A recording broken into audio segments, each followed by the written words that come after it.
بسم اللہ الرحمن الرحیم۔ امام مہدی علیہ السلام کی خداوند عالم کی طرف سے پہلی غیبی مدد۔ خداوند عالم امام زمانہ امام مہدی علیہ السلام کی کس طرح مدد فرمائے گا؟ معصومین علیہ السلام کی روایات میں آج ہم اس کا ذکر کریں گے۔ اگرچہ ساری روایات میں حضرت امام زمانہ اجل اللہ تعالیٰ فرج الشریف کے ظہور کے بعد سب جنگوں کی نسبت میدان رزم سے لی گئی ہے جو پوری دنیا سے چل کر حضرت سے مہلک ہو جائیں گے، لیکن ساری کائنات کی ٹیکنالوجی کی ترقی، صنعتوں کی پیش رفت، علمی ارتقاء کے باوجود ظہور سے قبل لوگ معجزے کے انتظار میں ہوں گے۔ ایسا معجزہ جو سائنس اور ٹیکنالوجی کے ارتقاء کے باوجود انہیں نصیب نہیں ہو سکا۔ سرکار اجل اللہ تعالیٰ فرج الشریف کے لشکر کی خصوصیات میں نے آپ سے ذکر کی تھی۔ اس لشکر کے ساتھ اور مزید مدد خداوندی ہوگی جو صرف حضرت کے لشکر کا خاصہ ہے آج تک، اور یہ غیبی امداد ہے جو اس وقت امام زمانہ علیہ السلام کی مدد کے لیے، ان کے ناصرین کی تشکیل کے لیے اور ان کے لشکر کے لیے سرکار کے ساتھ ہی پردہ غیبت میں موجود ہیں۔ معتبر روایات میں ہے کہ خداوند عالم ملائکہ کو حضرت کی مدد کے لیے بھیجے گا۔ کچھ روایات میں فرشتہ صفت افواج کا بھی بیان ہے، اور کچھ میں جن و انس کا بھی بیان ہے، اور کچھ میں حضرت موسیٰ علیہ السلام کے تابوت اور اس میں موجود اشیاء نصرت وہ بھی موجود ہیں۔ بہر یہاں پر بہت مختلف روایات ہیں جس میں میں نے خود بظاہر آپ کے لیے چن کر بیان کرنے کی جسارت حاصل کی ہے۔ اس میں پہلی مدد جو غیبی ہوگی اور جو بس خداوند عالم سرکار قائم علی محمد علیہ السلام کے ساتھ منسوب فرمائے گا وہ روگ اور خوف ہے۔ حضرت امام جعفر صادق علیہ السلام فرماتے ہیں کہ ہمارے قائم کی مدد رعب، دبدبا اور خوف کی وجہ سے ہوگی۔ ان کا رعب دشمنوں کے دلوں پر اتنا پڑے گا کہ وہ ڈر کے مارے ہتھیار ڈال دیں گے۔ اس کے علاوہ جناب امیر المومنین علیہ السلام فرماتے ہیں کہ سرکار کے لشکر کی مدد 3 غیبی امداد طریقوں سے کی جائے گی۔ پہلی فرشتوں کے ذریعے، دوسری مومنین کے ذریعے، اور تیسری رعب و غیبت کے ذریعے۔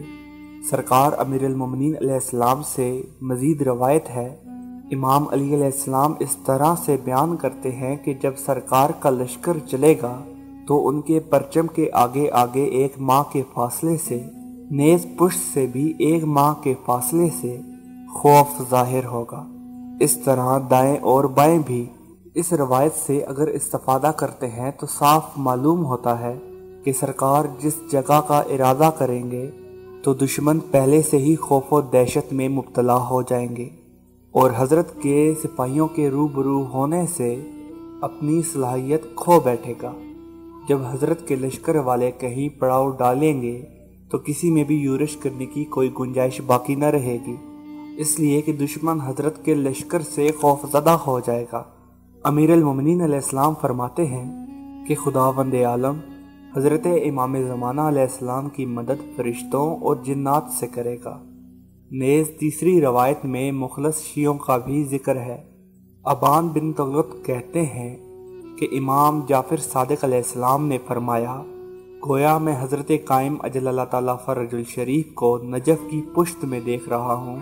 جب وہ دنیا کے اس نقطے تک پہنچ جائیں گے تو آپ سیاہ گھوڑے پر، جس کے بدن پر سفید چستی ہوگی اور پیشانی پر ایک سفید نشان ہوگا، سوار ہوں گے، دنیا کے شہروں کو فتح کریں گے، دنیا کا ہر شہر قبول کرے گا۔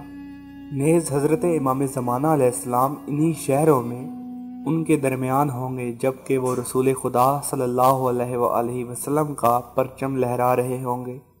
313 افراد اور فرشتے اس پرچم کے تلے جمع ہوں گے جو برسوں سے ظہور کے منتظر تھے۔ نہ صرف منتظر تھے بلکہ جنگ کے لیے آمادہ بھی تھے۔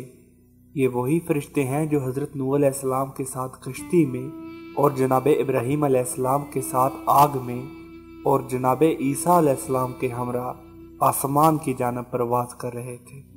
اسی طرح 4000 فرشتے حضرت کی مدد کو آئیں گے۔ یہ وہی فرشتے ہیں جو سرزمین کربلا میں حضرت امام حسین علیہ السلام کے ہمراہ ان کے رکاب میں جنگ کرنے کے لیے آئے تھے، لیکن انہیں اجازت نہ ملی۔ وہ اس عظیم فیض کے نہ ملنے پر غمگین ہیں، گریہ کرتے ہیں اور سرکار کے روضے پر آج بھی موجود ہیں۔ ایک روایت میں نے پڑھا کہ جن فرشتوں نے رسول خدا صلی اللہ علیہ وآلہ وسلم کی جنگ بدر میں مدد کی تھی، وہ ابھی تک آسمان پہ واپس نہیں گئے۔ وہ صاحب امر کی مدد کے لیے زمین پہ موجود ہیں، اور روایت میں ان کی تعداد 5000 ہے۔ امام رضا علیہ السلام سے ایک روایت ہے کہ جب سرکار قیام کریں گے تو خداوند عالم حکم دے گا کہ مومنین کی مجال شرکت کرو اور ان پر سلام کرو، اور ان میں سے اگر کسی کو حضرت سے کوئی کام ہوگا تو فرشتوں کو حکم ہوگا کہ انہیں دوش پر بٹھا کر میرے پاس لے آؤ، اور جب ضرورت برطرف ہو جائے گی تو پہلی جگہ پر لوٹا دینا۔ بعض مومنین بادل کے اوپر چلیں گے اور بعض مومنین فرشتوں کے ہمراہ آسمان پہ پرواز کریں گے، اور بعض لوگ فرشتوں پر بھی سبقت لے جائیں گے۔